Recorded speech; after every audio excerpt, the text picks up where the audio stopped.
देखिए कांग्रेस पार्टी अब अगर इस पूरी लड़ाई में आप देखें तो आपको लग रहा है कि वो नीचे तक लोगों के बीच में जाएगा। कल ही संदीप दीक्षित जी ने भावुक होकर लिखा कि पीएम ने मेरी माता को याद किया, उन्हीं माता को जिनको आम आदमी पार्टी कोसती थी। क्या आपका वर्कर जमीन पर वाकई जुट पाया है?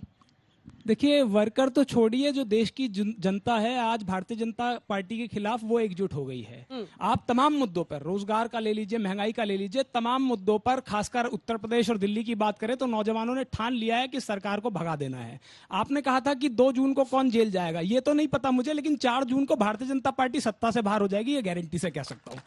आपने जफर साहब को जब मौका दिया तो इन्होंने कहा कि हमारी 300, 350, 400, 500 पता नहीं कितनी सीटें बताई, थोड़ा देर और बोलने देती तो 1000 तक पहुंच जाते। लेकिन मैं आपको बताता हूं कि इंडिया गठबंधन कितनी धमाकेदार जीत करने वाला है आज छठे चरण के चुनाव के बाद।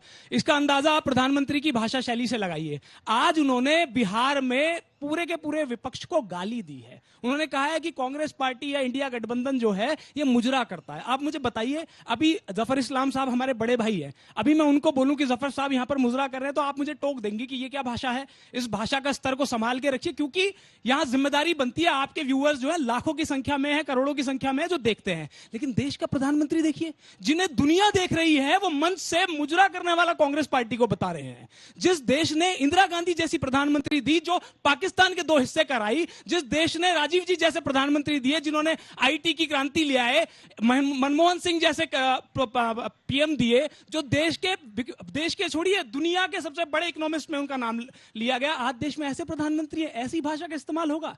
मैं समझता हूं कि जब आप विपक्ष को गाली देते हैं ना तो वो गाली जनता को लगती है, क्योंकि लोकतंत्र में 10 सेकंड और दे दीजिए, लोकतंत्र में विपक्ष जो है जनता के मुद्दों को उठाता है। अब हमें क्यों गाली पड़ रही है? हम यही तो कह रहे हैं प्रधानमंत्री जी से कि भाई आप महंगाई क्यों आपने बढ़ा दी, बेरोजगारी क्यों बढ़ा दी। हम नौकरियों की बात कर रहे हैं इसलिए तो हमें गाली दे रहे हैं। हम किसानों की बात कर रहे हैं, माताएं बहनों का जो बलात्कार, जो भारतीय जनता पार्टी के नेता जो दुष्कर्म उत्पीड़न कर रहे हैं उसके खिलाफ हम लोग आवाज उठा रहे हैं, तो प्रधानमंत्री जी हमें गाली दे रहे हैं। मैं आपको बता देता हूँ, सर मैं आपकी पार्टी के सुन लीजिए ना, सुन लीजिए, एक फिल्म आई थी, 10 सेकंड हुआ नहीं, बस 10 लास्ट 10 सेकंड और दे दीजिए। मेरे साथी युवा बैठे हुए हैं। एक फिल्म आई थी तन्नू वेड्स मन्नू, उसमें कंगना रनौत का डायलॉग था एक, अभी तो हमें और जलील होना है। मुझे लगता है कि ये छठे से 7वें चरण में पता नहीं प्रधानमंत्री जी और कितना और नीचे गिर जाएंगे। तो मैं आपके माध्यम से यही कहूंगा कि आप व्यक्तिगत रूप से कुछ भी करिए, आप किसी को, आप भाजपा वालों को गाली दीजिए, लेकिन प्रधानमंत्री पद की गरिमा होती है, उस गरिमा को तार तार मत। ठीक है, चलिए इससे पहले कि अब आप जवाब दें, एक नंबर्स आपके सामने रखना चाह रहे हैं जिस पर संजय जी मैं आपका विश्लेषण चाहती हूं, क्योंकि हम सीट वाइज दिखा रहे हैं 2014 और 19, ये प्योर नंबर्स हैं, तो आप डरिएगा मत, इसमें कुछ बोलिएगा तो आपको पीछे नहीं पड़ेंगे पार्टी वाले। लेकिन ये नंबर्स क्या कह रहे हैं इसको डिकोड कीजिए। 2014 से 2019 आते आते सीट वाइज जो वोटिंग परसेंटेज है वो घटा, लेकिन बीजेपी का जीत का अंतर बढ़ा। ये देख लीजिए नई दिल्ली की सीट 2009 की तुलना में 2014 में मतदान बढ़ा लगभग 10% के आसपास, 9.5%, और जीत का अंतर था 1,62,000। 2014 से 19 आते आते 8.17 8.17% घटा, लेकिन बीजेपी की जीत का अंतर हो गया 2.5 लाख के ऊपर। इसका क्या अर्थ है? अगली सीट दिखा दीजिए नई दिल्ली के बाद। ऐसे ही सीट वाइज हम आपको दिखाएंगे। 7 सीट तो जवाब मेरे पास है, मैं आपको बताता हूं। ठीक है, बता दीजिए। 7 सीट पर, 7 सीट पर जवाब आंकड़ों में है। वोटिंग परसेंटेज 8% के करीब घटा, लेकिन मार्जिन जीत का बढ़ा। वोटिंग प्रतिशत 4% घटा, 64 से 60 हुआ था। सवाल यह है, अगर 2014 के लोकसभा चुनाव को याद करें तो नंबर 1 पर बीजेपी थी 7 सीटों पर, और नंबर 2 पर आम आदमी पार्टी थी। और आम आदमी पार्टी और बीजेपी के बीच जो फासला था उतना बड़ा नहीं था, कांग्रेस बहुत पीछे थी। नंबर 1 और नंबर 2 का फासला कम था। 2019 के चुनाव में चीजें बदल गई। नंबर 1 पर बीजेपी, नंबर 2 पर कांग्रेस आ गई 7 में से 6 सीटों पर, और नंबर 3 पर चली गई आम आदमी पार्टी। और बड़ा परिवर्तन क्या हुआ, 2019 के चुनाव में दूसरे और तीसरे के बीच का फासला बहुत नजदीकी था, पहले और दूसरे के बीच का फासला बहुत लंबा हो गया। 56% वोट आए 2019 के चुनाव में बीजेपी को पूरी दिल्ली में। कांग्रेस को आया 23% और आम आदमी पार्टी को आया 18। वोटर के बारे में क्या कहता है, उसके माइंडसेट के बारे में क्या कहता है? ये माइंडसेट बहुत साफ है, डिसिसिव वोटिंग, जिसको चुनना है उसको बिल्कुल, जिसको वो जीतते हुए देखते हैं उस तरफ जाते हैं लोकसभा इलेक्शन। बिल्कुल, ये पीएम चुनते हैं। हाँ, पीएम चुनते, जिस भी पार्टी को वो जिताना चाहते हैं, जिस कैंडिडेट को जिताना चाहते हैं, उसको पुरजोर तरीके से जिताते हैं और एक तरफा मत देते हैं। सिर्फ ये लोकसभा की बात नहीं है, आप हाल ही में गुजरात का चुनाव देखें, आप हाल ही में मध्य प्रदेश का चुनाव देखें, ऐसे तमाम राज्यों के भी चुनाव हैं, दिल्ली के दोनों विधानसभा के चुनाव को देखें, बंगाल के विधानसभा के चुनाव को देखें। मतदाता ने, आजकल का मतदाता ये मन बनाता है हमें जिसे जिताना है उसको जैसे कह रहे हैं भर, पूरे झोली भर करके मत देना। अब इसको मैं पलट के थोड़ा आपको पूछती हूँ सवाल, फिर वोटिंग परसेंटेज घटने का कोई कैसे एक्सट्रापोलेशन करके कोई स्पेसिफिक बात कह सकता है? फिर तो सारी थ्योरी फेल हो गई ना। 8% घट गया, लेकिन जो विनर है उसका जीत का मार्जिन बढ़ा। ये बिल्कुल वैसे ही है कि जो जीत का मार्जिन इसी के लिए बढ़ा क्योंकि नंबर 1 और नंबर 2 के बीच का फासला बढ़ गया। पहले नंबर 1 और नंबर 2 का बीच का फासला बहुत कम था, लेकिन एब्सोल्यूट नंबर ऑफ वोट्स भी तो चला गया ना ज्यादा उनको, अगर 2.5 लाख हो गया मार्जिन तो। हाँ बिल्कुल, देखिए टर्नआउट घटा, लेकिन अगर आप उसको अगर एक्चुअल नंबर्स के हिसाब से देखेंगे टर्नआउट घटा। हाँ। लेकिन टर्नआउट घटने के साथ जो दूसरा नंबर था, आप अगर 2014 के चुनाव को देखेंगे, हर कंस्टिट्यूएंसी में लगभग बीजेपी और आम आदमी पार्टी के बीच का जो अंतर था वो 1.5 लाख, 2 लाख, 2.5 लाख का अंतर था। लेकिन जैसे ही, क्योंकि हर कंस्टिट्यूएंसी में आम आदमी पार्टी ने अच्छा प्रदर्शन किया था, हारी वो 7 की 7 कंस्टिट्यूएंसी थी। लेकिन 2019 के चुनाव में पहले और दूसरे के बीच लंबा फासला हो गया। तो एक्चुअल वोट आपको कम भी आए, लेकिन दूसरा बहुत नीचे स्लिप कर गया। इसी के लिए आपको अब तलवार की धार पे एक पैर रख दीजिए आप और बताइए, अगर इस बार वोट परसेंटेज घटता है तो वो क्या हो सकता है? पहली बात, वोट प्रतिशत घट नहीं रहा है। जो आपने आंकड़े बताए, पिछले बार 2019 में 60% मत हुआ था। आप जो 5 बजे का आंकड़े बता रहे हैं 65 पे 54%, कहीं 52, कहीं 13, मुझे लगता है लगभग निश्चित रूप से वो 60% के आसपास जाएगा। लेकिन इस बात का ध्यान रखना चाहिए, वोट के प्रतिशत के गिरने या बढ़ने से कोई फर्क नहीं पड़ता। आप अगर 2009 से 14 को देखें तो सारी कंस्टिट्यूएंसी में वोट का प्रतिशत बढ़ा था, 8 से 9%। सारी सीटें बीजेपी जीती, कांग्रेस सारी सीटें हार गई थी।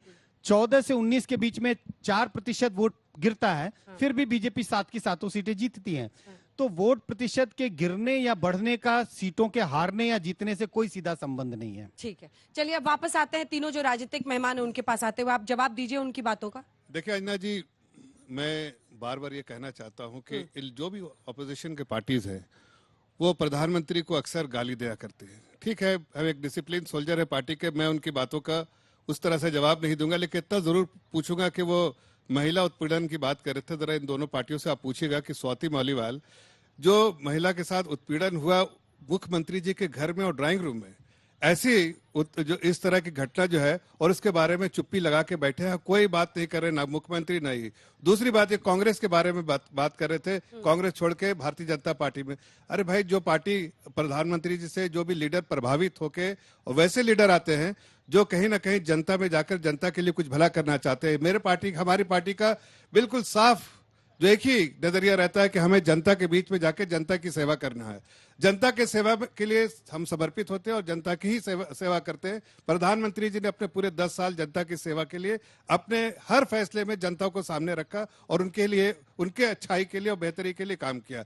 लेकिन उन पार्टियों में विलय कर रहे या साथ में अलायंस करना, देखिए जिसको गाली देकर आए थे कि मैं शीला दीक्षित को जेल भेज दूंगा, मैं फलाना को संदीप दीक्षित को जेल भेज दूंगा, इसको जेल भेज दूंगा, कांग्रेस के हर पार्टी को, माकन को जेल भेज दूंगा, दिल्ली में जितने बड़े लीडर थे सबको जेल भेजने के प्लान से आए थे और आज सबके साथ बैठ के वो प्रेस कॉन्फ्रेंस कर रहे हैं। तो पूरे तौर से एक्सपोज हुए और जनता इसका जवाब देगी। चलिए, कितने छात्र यहाँ पर आए? छात्र हाथ उठाइए।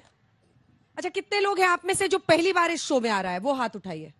पहली बार, क्योंकि मुझ पर यह आरोप आजकल लगने लगा है कि कुछ लोग हैं, इससे पहले कि गुप्ता जी कुछ बोले, और याद रखिएगा अगर मैंने कोई चेहरा पहचान लिया, क्योंकि तुम्हारा चेहरा तो मुझे याद है, तुम कल भी बैठे थे, मुझे सबके चेहरे याद हैं। जिन्होंने सवाल पहले पूछे उनका प्रश्न नहीं होगा, जो नए छात्र यहाँ पर आ रहे हैं उनका प्रश्न होगा। पूछिए। मेरा सवाल आप पार्टी से है कि वैसे तो केजरीवाल जी ने वादा किया था। बहन, अपना नाम, अपना कॉलेज सब बताओ गुप्ता जी को, नहीं तो अभी बहुत बड़ा बड़ा इल्जाम लगेगा। मेरा नाम प्रगति गुप्ता है। हाँ। और मैं कहाँ पढ़ती हैं आप? दिल्ली यूनिवर्सिटी की छात्रा हूँ। हाँ। और डॉक्टर भीमराव अम्बेडकर कॉलेज में। किस ईयर में? 2nd year. ठीक है साहब। मेरा सवाल आप पार्टी से है कि एक बार केजरीवाल जी ने वादा किया था कि दिल्ली की कच्ची कॉलोनियों को लंदन पेरिस बनाएंगे। वो तो छोड़िए, लेकिन दिल्ली में जो 3 कूड़े के पहाड़ है, जिसकी वजह से वहां के आसपास के लोगों की जिंदगी नरक बन गई है, उन्हें सांस लेने में तकलीफ होती है। तो केजरीवाल जी क्यों इस पे कुछ काम नहीं करते? बस इस मुद्दे पर राजनीति होती रहेगी या फिर कभी कुछ एक काम भी सवाल, होगा? रहते कहाँ पर है बस ये बता दो बेटा, कहाँ रहते हो आप? मैं यूपी में हूँ वैसे तो। क्या हो गया? यूपी वाले नहीं नहीं, मैंने तो पूछा दिल्ली था, जवाब दो, एनसीआर एनसीआर में कहाँ? गाजियाबाद। गाजियाबाद की है, दिक्कत है? नहीं मुझे कोई दिक्कत नहीं, मैं तो जवाब इनको दूं। क्रॉस करके जाना मैं- पड़ता होगा ना, नहीं, इसलिए नहीं, पूछ मैंने रहे हैं। आप कहें तो मैं जवाब दूं। देखिए मैं अगर आप जिन 3 कूड़ों के पहाड़ों की बात कर रहे हैं, पिछले 1 साल में तुम पढ़े लिखे बच्चे हो, तुम्हें बहुत आसानी होगी 10 रुपए की एक आरटीआई लगाओ। कितने बड़े वो पहाड़ थे, कितना उनमें वजन घट गया, अभी भी जाओगे जिस तरीके तरफ से भी तुम दिल्ली में एंटर कर रहे हो, वो बहुत कम हो गए हैं। ठीक है, ये बात नंबर 1 है। बात नंबर 2, तुमने कच्ची कॉलोनियों के लिए कहा, कभी भी दिल्ली के अंदर कच्ची कॉलोनियों में इतना विकास नहीं हुआ जिसमें आप कहोगे उसमें मैं आपके साथ में चलूंगा। मैं आपको जाके दिखा दूंगा, हमारे ही विधायक है बहुत सारे वहां पर जहां काम कर रहे हैं, मैं आपको दिखाऊंगा कच्ची कॉलोनी में कितना बदलाव ठीक है, नाम, पता, कॉलेज, उसके बाद सवाल। मेरा नाम रोशन कुमार है। मैं डॉक्टर भीमराव अम्बेडकर कॉलेज दिल्ली विश्वविद्यालय का छात्र हूँ। मेरा सवाल जफर इस्लाम सर से है। सर, आपने भी स्वाति मालीवाल की बात की, आपने प्रज्वल रेवन्ना की बात की, उन्हीं की जिनके लिए प्रधानमंत्री मोदी ने वोट तक मांगे। अभी प्रधानमंत्री मोदी ने उनसे माफी, जिन वोटर से वोट मांगे उनसे माफी क्यों नहीं मांगी कि मैंने उनके लिए वोट मांगे हैं? सर, वीडियोस बहुत से वायरल हुए हैं। आपको देखिए, जहां तक रेवन्ना का सवाल है, उस वक्त उसके इलेक्शन में जब प्रधानमंत्री जी गए थे, उस वक्त ऐसी कोई बात पता नहीं थी। लेकिन जब बात पता हुई, उसके बाद हमने बिल्कुल बिल्कुल गलत साफ बता रहे हैं। स्टेटमेंट दिया कि हम ऐसे लोगों के बिल्कुल साथ गलत बता हमारा रहे हैं। भारतीय- पूरा बिल्कुल कर ले, साफ वो पूरा कर ले। नहीं, आप हाथ हमारा उठाइए, मैं स्टैंड आपके बिल्कुल पास। क्लियर है। ऐसे लोगों के साथ सख्त से सख्त कार्रवाई होनी चाहिए और हम उसके साथ नहीं खड़े रहेंगे। ये हमारा स्टैंड बस देश के जवाब गृह दे देता मंत्री जी ने बिल्कुल साफ कहा है कि इसके साथ कड़ी से बस कड़ी हो गया सर, सजा होनी ठीक। चाहिए और हम सिंह जी उसके के साथ छोटा खड़े सा हैं। जवाब। बिल्कुल छोटा सा, बिल्कुल गलत बता रहे हैं। भारतीय जनता पार्टी के एक नेता ने ऑन रिकॉर्ड ये कहा कि मैंने प्रदेश अध्यक्ष को भी और अमित शाह जी को भी बताया कि ऐसे ऐसे जेडीएस के इस नेता के खिलाफ तो ये सब कहानी है। उसके बाद भी क्योंकि सीटें जीतने का इतना लोभ है कि माताओं बहनों की कोई इज्जत नहीं है, उसके बाद भी ये उस रेवन्ना के साथ गए हैं। और एक और चीज बताया तो हमने 2 बार एप्लीकेशन दी है कि भाई उसका जो उसका डिप्लोमेटिक वो पासपोर्ट है उसको आप रिपील करिए, उसको वापस बुलाइए। तो उसके बाद भी उसने इस पर कोई कार्रवाई नहीं करी है। मैं आम आदमी पार्टी और अरविंद केजरीवाल जी से उनके आप प्रतिनिधि हैं, तो आपसे प्रश्न पूछता हूं कि मैं बुराड़ी में रहता हूं, संत नगर में, और 3 साल से वहां पर सीवर का काम चल रहा है। मुझे कॉलेज आने में जहां 30 मिनट लगना चाहिए वहां मुझे 1.5 घंटे लगते हैं। मेरा इतना समय बर्बाद होता है और हर बार आप वादा करते हैं कि आप सीवर ठीक कर देंगे। हर साल दिल्ली बारिश में भर जाती है, सड़कें नदियां बन जाती हैं। तो हमारा जेन्युइन मुद्दा, व्यवहारिक मुद्दा ये है कि हम इससे कब मुक्ति पाएंगे। और आप वोट की राजनीति करते हैं, कुछ करते हैं। बुराड़ी कभी गए हैं आप लोग? हाँ गया हूँ। मैं तो अभी गई थी, क्या हालत है सर? देखिए, अभी उस बच्चे ने एक बहुत अच्छी बात बताई। सारी की सारी बुराड़ी जहाँ पे रहते हैं वो कच्ची कॉलोनी हुआ करती थी। ठीक कह रहा हूँ ना? अंजना जी सुनिएगा जरा। हाँ, मैं सुन रही हूँ। कच्ची कॉलोनी थी पूरी। उस पूरी कच्ची कॉलोनी को नरक बना के छोड़ा हुआ था इन लोगों ने, कुछ नहीं करते थे। लेकिन अरविंद केजरीवाल जी की सरकार आने के बाद में, संजीव जाके वहां विधायक बनने के बाद में, जो पिछली बार 90,000 वोटर रिकॉर्ड वोटर से जीते, क्योंकि वहां पर वो सीवर डल रहे हैं, पानी की लाइन डल रही है, वहां पर रोड बन रही है। क्योंकि बहुत बड़ा प्रोजेक्ट है, उसमें थोड़ा समय लग रहा है, उसके लिए मैं आपसे माफी भी चाहता हूं। लेकिन बहुत बड़ा प्रोजेक्ट है और सीवर को ऐसे नहीं कर सकते कि थोड़ा डाल के छोड़ दिया। पूरी लाइन डलेगी, लेकिन आने वाले समय में वहां बुराड़ी में संतनगर बहुत खूबसूरत हो जाएगा। ठीक है, एक प्रश्न आप आइए। नहीं, समय लगता है, ऐसा नहीं। मेरा नाम रितिका पटेल है और अरे नहीं मैं बनता एक साल में। जल्दी पूछिए, हाँ। भीमराव अम्बेडकर कॉलेज से हूँ। प्रधानमंत्री नरेंद्र मोदी में पटना में 2 बार रोड शो कर चुके हैं, लेकिन वो लद्दाख मणिपुर में क्यों नहीं जाते? बहुत बढ़िया, देखिए, बहुत शानदार। प्रधानमंत्री जी के जो पूरा जो कार्यक्रम बनता है, उसको जो जहां से जितनी डिमांड आती है और अपने पार्टी के कार्यालय में जितने लोग जो मतलब डिसाइड मणिपुर करते से हैं उसके कोई हिसाब से डिमांड नहीं आई है जाते PM हैं। साहब की, लेकिन देख रहे हैं? प्रधानमंत्री जी हर वो लोकसभा इलेक्शन में और कॉन्स्टिट्यूएंसी में गए हैं जहां जहां उनको जाना चाहिए, और जहां एक आदमी हर जगह नहीं जा सकता 543 कॉन्स्टिट्यूएंसी में।